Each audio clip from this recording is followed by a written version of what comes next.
Welcome to the Blueprint Strategy Podcast, your premier destination for insights and innovations in healthcare and nonprofit leadership. I'm your host, Todd Schmiedler, and together we'll explore the strategies and stories that are transforming these vital sectors. Get ready to be inspired, informed, and invited to the conversation. Now, let's dive into today's episode. Welcome, everybody. Thanks so much for joining us for this episode. I am happy to have one of my good friends and a tremendous leader from Knoxville, Tennessee, with us today, Parker Bartholomew. Thanks, Parker, for joining. Yeah, glad to be here. Well, Parker, before we get started on, kind of your role with Angelic Ministries, tell me a little bit about you, and so that the audience might get some understanding about your background, just professionally and personally. Yeah, thanks. And Todd, thanks so much for just having me here and giving the opportunity to talk and explain just what we do at Angelic and what I'm passionate about. And so I have been with Angelic now for almost 5 years. Started out just as a board member, but prior to that, I was in multiple businesses in Knoxville, from real estate development, commercial and residential. Then I moved into some restaurants, so I own some restaurants here in Knoxville. And that's actually how I was introduced to Angelic. I was doing ministry work in general in Knoxville, street ministry, doing other ministry work with going into some of the projects and some of the housing developments here in town with my church. I've heard about Angelic then. And then one of the board members actually was selling me food products to one of my restaurants. Okay. And he started talking about some real estate transactions that Angelic was getting involved with. And of course, me being me, I started telling him how they needed to do it. I was like, well, you need to do this, and you need to do that. And eventually he said, you need to go talk to our executive director because you're over my head now on some of this stuff. And so they were doing a pretty contentious expansion, contentious in the community. And they needed some help getting through zoning and some building stuff. And so I started helping them there. At first, they were like, we need you on the board. And I was like, no, I don't want to be on the board. I like doing what I'm doing, and I'll help you and stay behind the scenes, but not ready to take the step to be on the board. And so then throughout that process, it became very obvious to me as I was standing in front of zoning boards and other politicians and building officials that just being some guy that Angelic was probably inappropriate, and so it was time to take the next step. So then became a board member, and then just started working through that process. Amazing. I find that leadership doesn't sometimes comes when somebody asks you for your advice, or sometimes you just give your advice. You're volunteering to actually be a leader. You just didn't realize it when you gave them the advice. Sounds like that's kind of what happened to you. And I know that you have a deep spiritual sense, and your faith is a very big driving force for you. I know that Angelic has kind of that founding of a similar thing, where it's a ministry, not just an organization, a nonprofit organization. Can you give us a little bit of the history of the kind of the founding of Angelic, and how it's kind of evolved over the last couple of years? Yeah, so Angelic is a ministry in Knoxville that was founded about 20, maybe 22 years ago, with another just entrepreneurs here in town. They owned it was Knox Railroad Salvage, and it was a salvage store, and they had all this salvage material. And they had guys that were coming in, and they were living on the streets or down on their luck, and so they would start using them in the store, the railroad salvage store. And it quickly became an issue where there was a lot of folks coming in needing help. The guys needed housing. And then Betsy Frazier, who's the founder, she saw a path or a need that that was here in Knoxville to help, the people who are disadvantaged, right? Going through hard times. And she Yeah. really took her on herself to do that, and she just ran with it. And so it started out just in a little room in one of the stores, and then it grew to, now it's in one of the buildings, a 70,000 square foot building in Knoxville, is an old Marita bread factory. Um, Her husband Mike was amazing at being able to find deals on products and, again, railroad salvage stuff. He also was in real estate, and he would buy these old buildings that were big, and so it was kind of a natural fit. And so Angelic grew into where they were just helping one or two people, and then it became hundreds or dozens, and then hundreds, and now thousands of people a year that come through. We have multiple men that are going through a recovery program. We have a uh, the families in crisis ministries that we do, and then we also have a homeless function to that on Saturdays, where we serve specifically the homeless population. The main thing that we do is what we call families in crisis. So the best way to explain that is we have all kinds of household goods, and I tell people that if their house was to burn down, the only thing that we can't replace is the house. And Oh, so, wow. yeah, Okay. people come in and we can. I It's mean, everything. appliances, Yes. I mean, wow.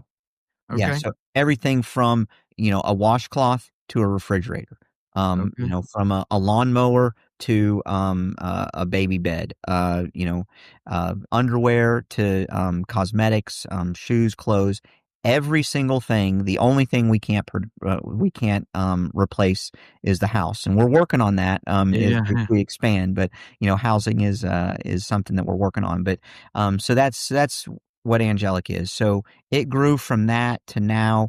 It's a little over. It's like 5,200 families that come through a year. We Wow, serve about 5,200?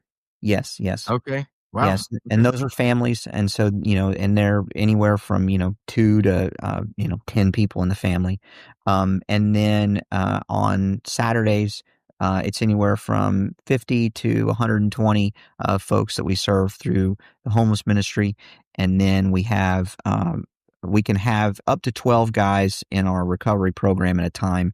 Okay. Usually, it ends up being around 15 to 20, a year, on that. And each of those different, we call them legs of the stool.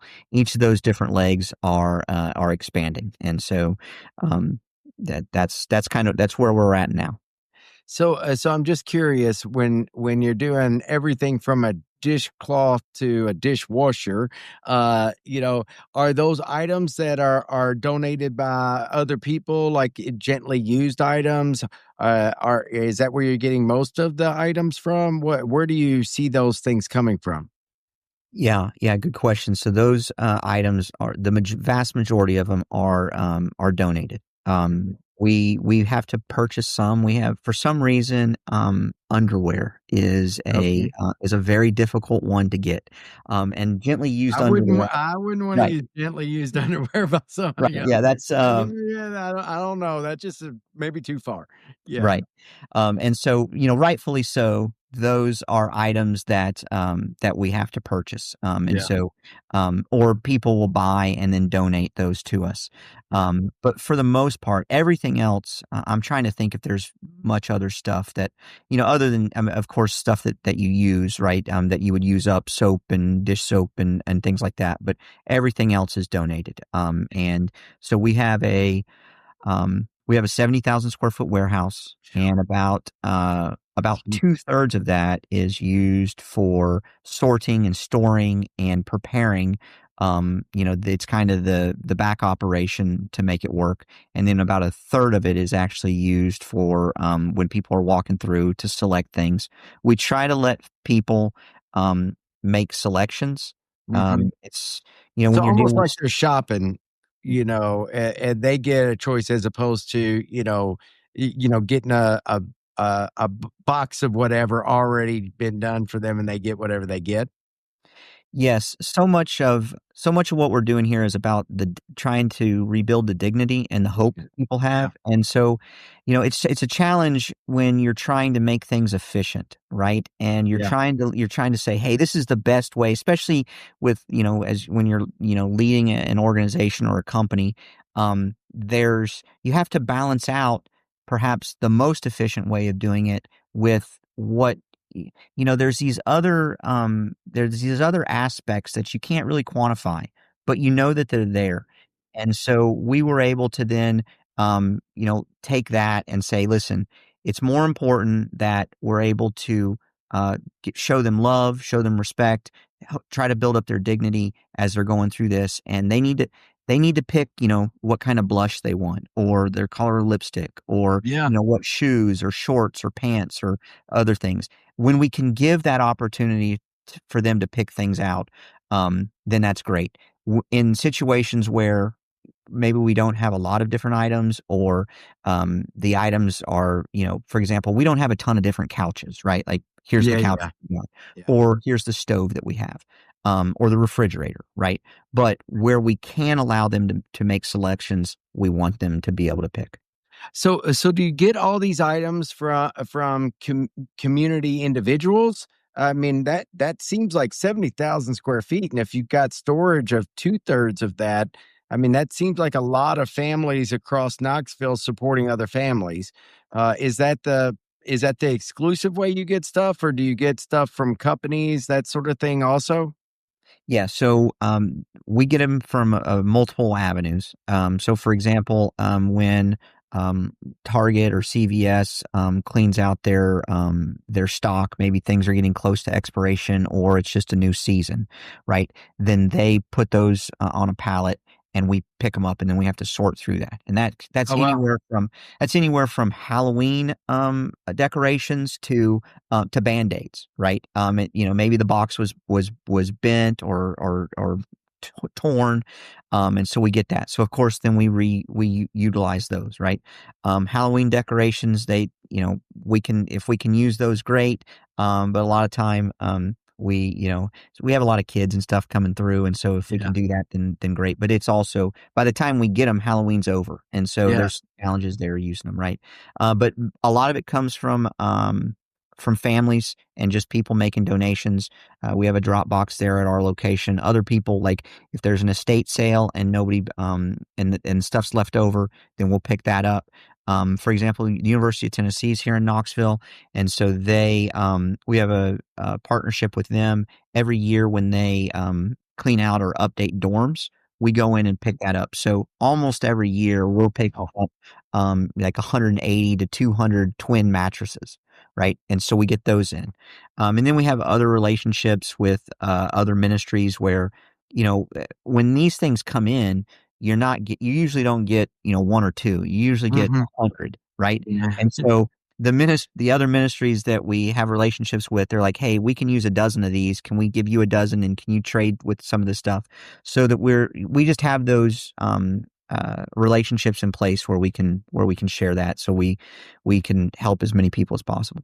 Well, what's pretty amazing is that you're almost, as much as you're helping individuals, you're also helping other organizations, and you're almost a distributor, as not just to people, but to great organizations who might be closer to some people, and be able to support those organizations and those people.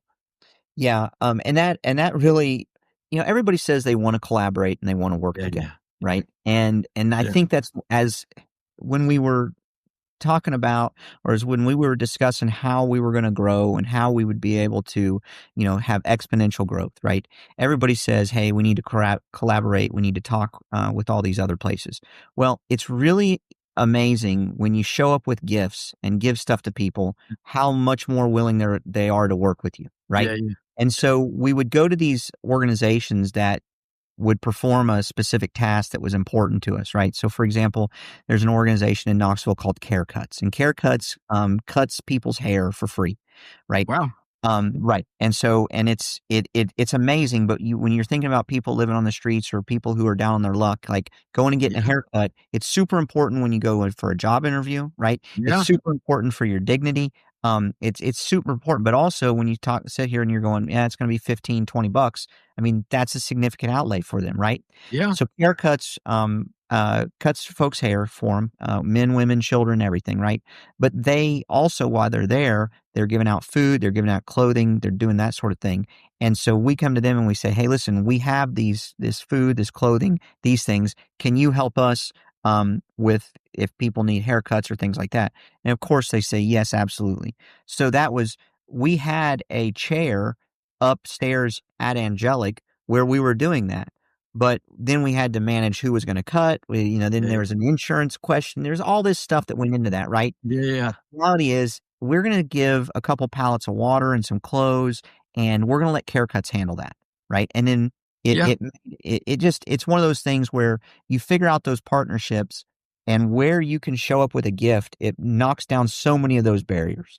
That's actually just brilliant business. I mean, I know you and I have talked about this before, how funny it is that people in the nonprofit world sometimes don't realize that what they really are doing is just running good businesses. Right. The ones that are successful are the ones that are really building a business that just happens to be for social good as their primary purpose. So I'm interested. You talk about this expansion of, in these different areas. So, can you give an example of one that you think is when you think about defining? Because all of a sudden, you're doing these three or four different things. It sounds like, has there been, one of those that have grown out of some sort of defining moment or defining person who got passionate about something? Because that's usually one of two things that I think drive those expansions. Do you have an example of that, or have you been involved in that yourself? Yeah. So probably the most defining at this point that we're doing at Angelic is around some tiny homes. And Oh, so okay. as yeah, as as we started investigating challenges with housing and really being Huge successful issue. in recovery, right? Yeah. Um, there was this housing is a massive cost. It's a massive cost. The challenges with zoning and building are immense. It's a big hurdle to overcome. And so when you're talking about expanding services to the folks that we're talking about, our guys in our recovery program or even homeless, even people, kids aging out of foster care, that's a big one that we Yeah. help with. Even the elderly, right? That are aging in place. Um, it very quickly became how do we provide housing that's affordable? I mean, so right now in Knoxville, affordable housing that the city or the county is doing, it costs $350,000 for a one bedroom unit. It Wow. yeah, it's just not a yeah. And so when you start looking at these numbers, and you know me, I'm a numbers guy, right? And Yeah. so looking at this, I'm like, if we're having to spend $350,000 for a one bedroom, and there's multiple projects, and this is what they say these are success stories, and I'm looking at that and I'm going, this is not sustainable. Yeah. And Mm, it's not scalable at all yeah. to meet the need at all. That's exactly right. Yeah. So, when we're sitting here and we're trying to solve world problems, it's great that you can build this beautiful building that looks good and serves, 30 people, right? But we have 3,500 that are under the bridge, right?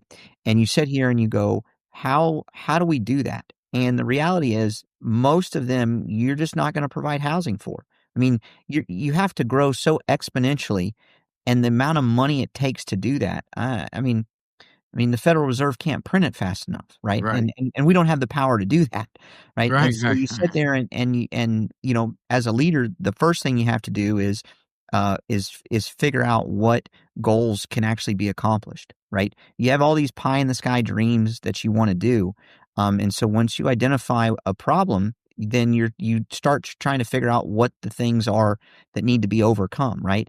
And some of these, and a viable solution is not, we're going to build more $350,000 one bedrooms, Right. 100 square Right. foot units. It just, Right. It yeah, did. Yeah.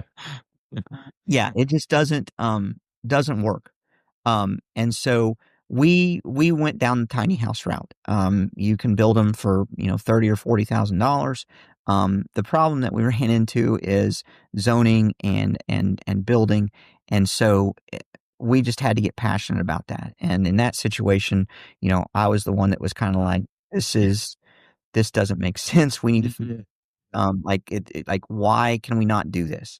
Yeah. And so Angelic Ministries, and we got some grants, and you were very instrumental in that. Thank you very much. Got some grants that would allow us to do some of these pilot projects.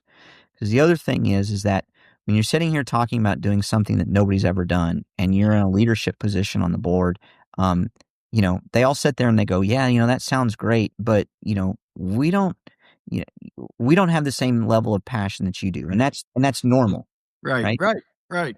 Uh, you want people around you that are, I mean, at least I do, that are going to sit there and be like, "Hey, you're kind of being a little crazy here. Maybe you need to, go sleep on it." Or as a Christian, what everybody likes to say, "Well, why don't you go? We're going to pray about that." Pray about it. Yeah. Yeah, Yeah. Yeah. yeah. Yeah. It's like, okay, well, I mean, all Yeah. right, great, you pray about it, and then you never hear from 'em. You're like, "Hey, how'd Right. that prayer go?" And it's Right. like, "Oh, Right. yeah." Um, but so they were pushing back a little bit, and then it came down to, the money aspect is, how are we gonna afford it, right? And so because we were able to get some grants, we were able to try some stuff, and so we became the first, I guess, modular tiny homes in the state of Tennessee, and I Wow. believe in the United States. And so that is the In a path. recovery community, you've got multiple tiny homes. How many do you have? So Could you currently we have 5 that are set up, and Okay. we have another, and we've got 2 more grants this year that will bring us a total of 15, so 10 more. Oh, wow. Okay. Yeah. And then what's super exciting is the Knox County. So when I met with Knox County the first time, they're like, "No, you'll never be able to use these tiny homes. They're not zoning approved. They're not building code approved. You cannot do this." And I was kind of like, "Woohoo!" Somebody told Yeah. me something can't be done. Yeah. Yeah. Let's Yeah. let's run through some walls here. And Yeah.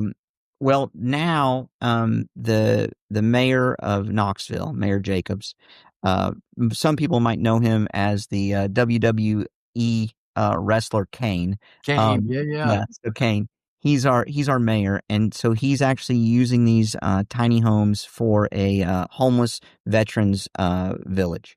And so, Wow. yes, Awesome. yeah. And so that's gonna open up next year. And so what we've been able to do at Angelic is we kind of paved that path initially, and now they're using, what we've done as an example, to use, for the county. And so where 3 years ago, 4 years ago, when I first met with them, they said, "No way, that can't be done." You now have the mayor saying, "This is what we're doing." And so, you know, another aspect of leadership is just to be resilient. You take the advice and the counsel of people that are around you, and you need to, hopefully they love you, and they're not trying to hurt you in any way. They're Yeah. just trying to watch out for you. Yeah. But also, um, when you know you're going the right path, stay on path. Um, Try to do it with as much love and respect as you can, but you can't quit. And that's this is a great example of where that's been successful. There's plenty out there where it's not, or it's still in the works, but this is Yeah. one where I think that this will spread across the nation, and we'll be able to provide housing that's, those tiny homes are, 30, 40, $50,000, and Yeah. they're fractions of a cost, to what people consider affordable housing now. Yeah. I mean, but the fact that it's mine, you Yeah. know, um, And I'm sure that, a lot of that population is coming from community housing, whether that's a recovery community where they're sharing and they're going through their recovery journey until they can get to a place where they've got, everything set up to be successful. Probably other things. But the fact that it's mine, I think you hit on something really important about dignity, you know, and the other thing that you struck me is that, when you say, because I've heard it too, you get these crazy ideas, and people think that they're like, well, we're going to pray on that, all right, Right. and part of when that's happened to me, part of what I want to just tell somebody is like, why do you think that I haven't prayed on that, and why do you think the crazy idea didn't come from God? And all we got to do is be obedient, and that means if I got it, I got to go, and whatever's meant to happen is going to happen, no matter what. But to your point, sometimes we have to be resilient to do the things that are going to redefine what the opportunities are for others. And somebody's got to stand up and do that. And, I will say that I think it's amazing that, I know Tony, your executive director well also, and, person of faith, and really has stood out there. He and his wife have really been, amazing, about their ministry and about, building it. But I will say that there's something unique and the reason I really wanted to have this conversation was I really think there's something unique about the way that you brought a different level of energy and vision and resiliency as a board chair, you Right. know, and so I'm interested, the dynamic of being on the board, which is typically a governance kind of role for a lot of organizations, unless they're small and, they're grassroots and they're an operating board. But, it sounds like you're past the, grassroots side. And, how do you handle being so passionate and a part of those projects as a board, chair, and at the same time not stepping into the operations with an executive director and that sort of stuff where they feel in competition? Yeah. I don't know. Yeah. No, it's not really. I mean, the reality is that Tony and I have it's a special relationship. It's a relationship that I believe is appointed by God. Yeah. Um, we work very well together. And I didn't know I was going to go down this path, but the Bible says a threefold accord is very difficult to break, right? Never broken, right? Yep. That would include you in that threefold. Because if you look at what was very important for us as an organization, you had Tony, who was very passionate and very committed to running the operations side, Mhm. right? He wanted to be successful in what our goals and mission are for Angelic, right? In your situation, you understood that what we needed was funding, and you knew how to do that, right? And with me, it was, not to speak just about myself, but it was just understanding that if we were going to grow, there had to be accountability, and we had to have this vision to just continue to push forward, right? And and to do whatever was needed. So, to answer your first question, you have a small board that is based mainly around just people that love what they're doing. They're just committed to the mission, right? Yeah. Well, that's amazing to have, except when you're trying to grow and become sustainable, right? They're amazing to have because they'll drop everything and they'll go and they'll serve, right? Yeah. They're amazing at triage, right? They're amazing at solving the problem that's right in front of them. But the challenge is they either don't have the time or they Mhm. don't have the knowledge to figure out how to prevent ending up in those challenges next time, right? Amen. Yeah. Yep. And many of them just don't have the time to think it. Yeah. Like Tony, I think, is very capable of doing it, but he spent so much of his time just making sure that the building didn't burn down, Yep. and literally that the wiring's messed Yeah. up, like literally, and then managing. So, I mean, the situation was, I mean, to we our yearly budget when I first started was $440,000.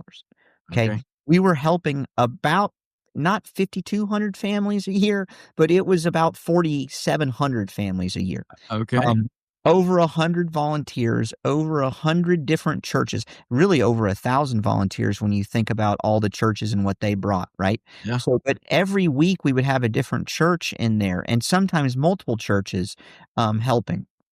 We had, I think it was 9 staff at the time. Um, it just you look at it and you're like, "How in the world did that even function?" Right? And the main way that it functioned is first we had Jesus on our side, which Yeah. is, you want that, right? Yeah. But I mean, that's number 1. But Betsy Fraser and the Fraser family devoted so much of their life to this. They were not going to let it fail. They were not gonna let it close, right? And so I tell everybody, like, we're standing on the shoulders of those folks, and they are the reason why we even have an opportunity to do what we're doing now, right? Yeah. Yeah. Um, and so with the board, it became very obvious to me that if certain things were gonna get done, that we didn't have the money to hire anybody. Yeah. The people that were there were already doing 10 times the amount of work that they needed to be doing or that they were being paid for. They were there because they were very passionate about what they were doing. And I'm going to come back to that in a minute because it's important to remember that having people who are passionate about it, you can teach them everything else that they need to know, but you cannot create passion, Yeah. right? Yep. And so True. as we're growing and as we're expanding, we're finding out that those folks who are passionate don't necessarily have the skills that we need. Right. And to be quite frank with you, we need to shut up and teach them and help them walk through that. We don't like the value of that passion is more important than having those skills. Yep. And the reason that I know that is because we didn't have those skills before and we did just fine. Right. Right. Right. Right. Yeah. So now everybody's like, "Oh, the money's here, and and, Yeah. and this is a Now route." to And so drop those people because they don't have that skill, what commitment are you giving back to them that they gave so freely to you and to that's others? that's Yeah. right. And Amen. as a leader, God's using that to show you might not be as good a leader as you thought, Yeah. right? Because your job is to take people and to train them and to convince them, "Hey, this is important." So the tiny homes, when they sit there and you're like, and they say, "Hey, we're gonna pray about it," right? Yeah. Yeah. That's really God saying, "You haven't done a good job convincing them. I mean, Huh. really, like, Yeah. you're not gonna I mean, you can lead out of fear or you can lead out of love, okay? And fear is short and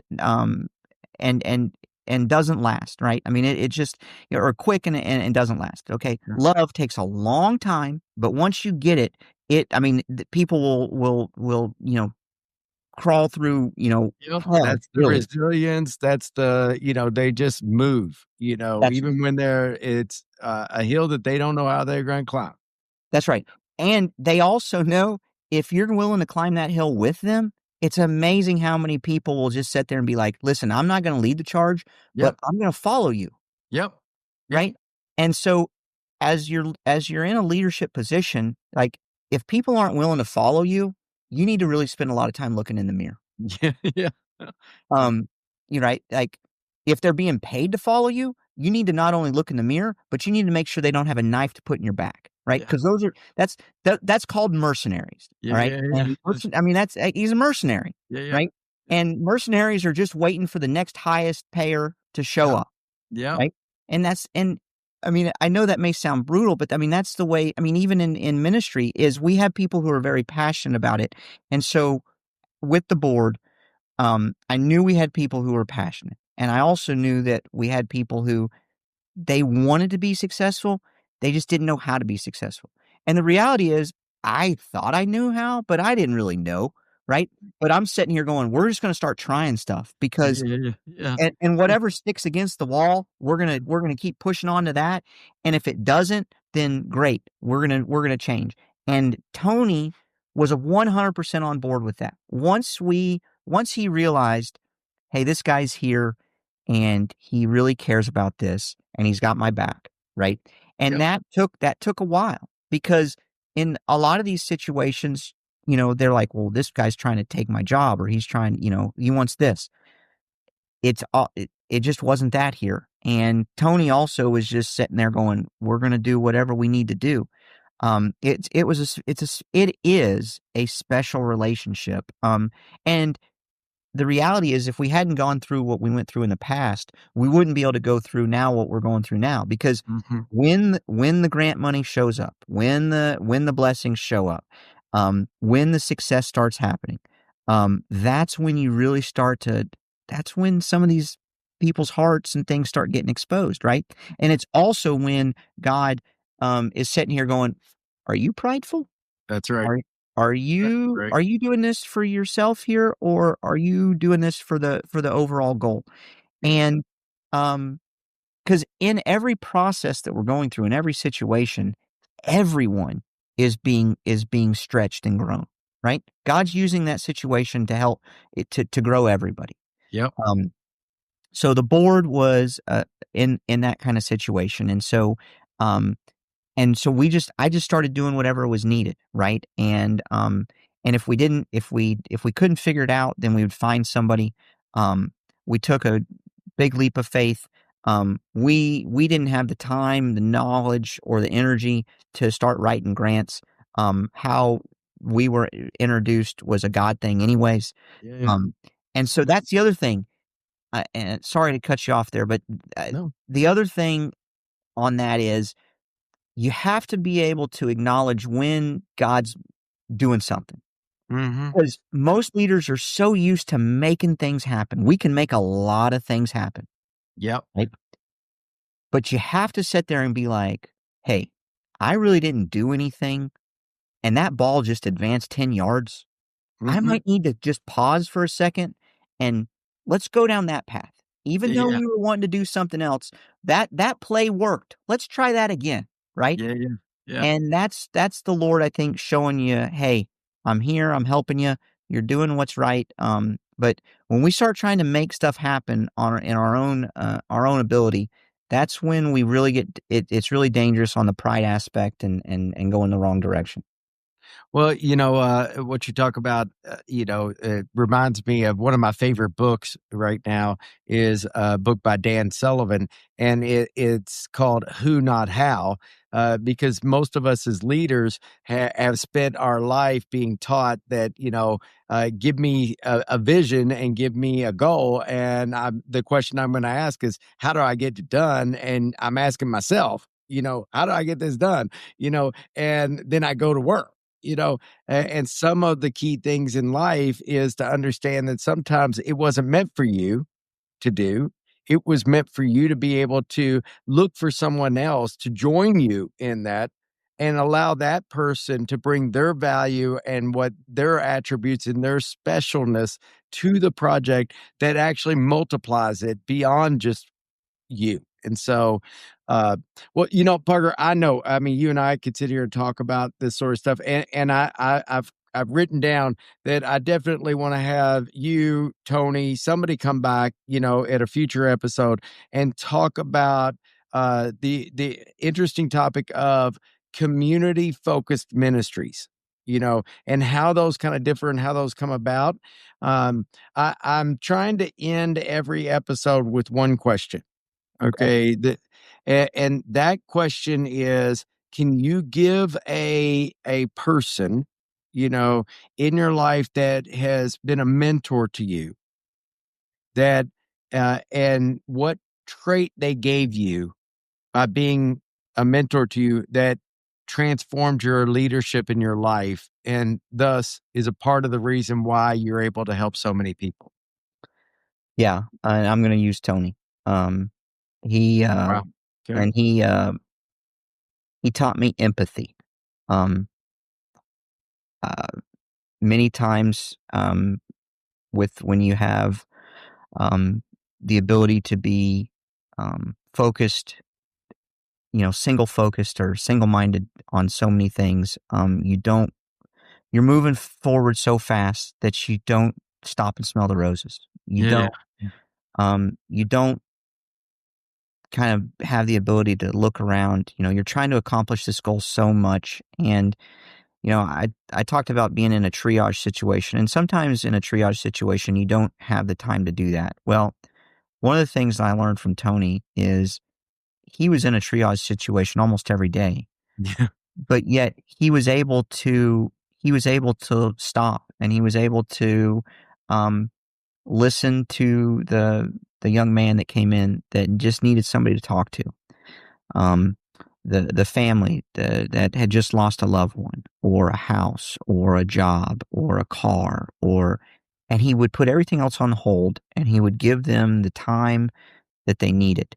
And that was a lesson that I needed to learn. And God used him to really illustrate that in my life. To just say, like, hey, um, you need to slow down just a little bit on some of this stuff. And so What that's who what I would, a, that's who I would a say. amazing and powerful insight. And I know that, Tony's been a blessing for both of us. And so I definitely want to have him on a future episode if he'll share. I mean, he's got a level of humility that is probably a little different than you and I, Parker. But I can't thank you enough, Parker, for coming on, sharing your wisdom and your experiences and your commitment to other people. I mean, I'm so fortunate and blessed to be able to work with people of purpose. And their real, goal in life is not about what they achieve, but about the number of lives that they can impact. And so I'm exceptionally thankful for you for this episode, but more importantly for your fellowship and friendship.